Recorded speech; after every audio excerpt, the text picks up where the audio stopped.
taču jāpareikinās.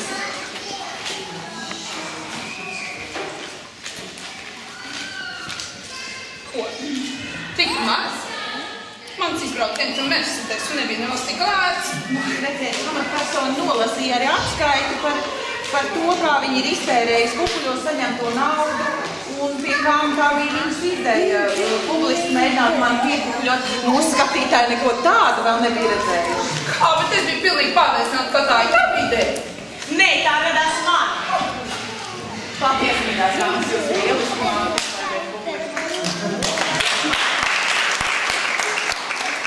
Politiķim tas ir jāmāk.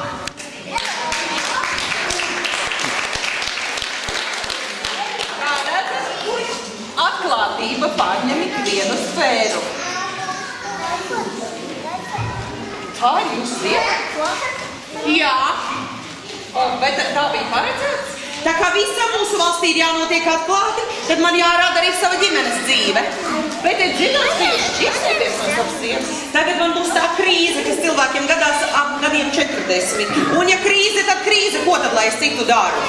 Ja krīze, tad krīze, es esmu atklāts. Iepazīstieties, tā ir mana jaunā draudzene.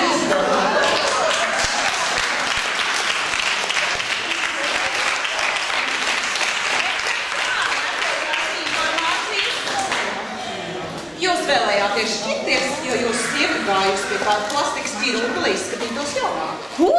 Es neko tādu neesmu darījusi. No kurienes jums ir šāda informācija? Mīļie skatītāji, tautai ir tiesības zināt patiesību. Tāpēc šai izrādei būs kulminācija. Skapja atvēršana. Mama! Tas nav mans skapis. Mama! Jūs esat atraduši manu drēbu skapi? Vai jūs esat dzirdējusi teicienu skeleta skapi? Es nekur neesmu gājusi un nekādus ķirurgus nepazīstu. Es jums došu kukuli un lai tas skapis paliek. Kur tad jūsu atklātības politika? Es taču gribu kukuli dot. Nepaldies. Slepeni.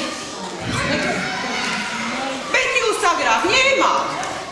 Es vairs nespēju to noskatīties. Sensācija! Sensācija! Es beidzot esmu viņu atradusi. Lūk, cilvēks, kurš nekad nav ņēmis kukuļus un arī nekad nav devis kukuļus. Lūk. Ko? Tiešām nekad to neesat darījusi? Nē. Pat graudā neesat devusi? Nē. Varbūt jūs neviens nav devis. Jā, kurš gan man dot kukuļus? Hei, nu dos, mēs norganizēsim. Par tas vēl viena sensācija. Cilvēks, kurš nekad nav ņēmis kukuli, paņem kukuli. Nē, es neņemšu kukuli.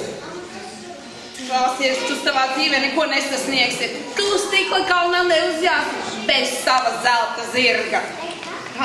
Izvediet viņu pamācīt. Es teicu, ka kukuļošana jāsāk mācīt jau skolās. Ejam, pamācīsies. Cienījamie skatītāji, ir pienācis pats svinīgākais. Tā kā mūsu valstī plaukst kukuļņemšana un kukuļdošana, beidzot izveidota vēl kāda jauna valsts institūcija, protams, par jūsu naudu. Valsts kukuļņemšanas dienests. Lai dzīvo atklātība!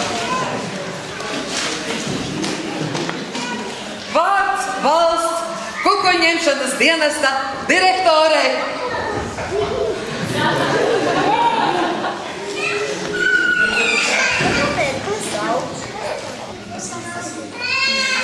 Cienītie kungi un dāmas, jums vairs nebūs jāuztraucas par to, kur, kā un cik dot. Ik viens varēs aiziet uz vienu konkrētu vietu ar konkrētiem pieņemšanas laikiem un cenrāžiem. Jaunuzceltajai valsts kukuļņemšanas dienesta ēkai būs stikla sienas, tā kā jebkurš varēs redzēt, kā ņem un dod. Lai dzīvo mūsu jaunā gaismas pils!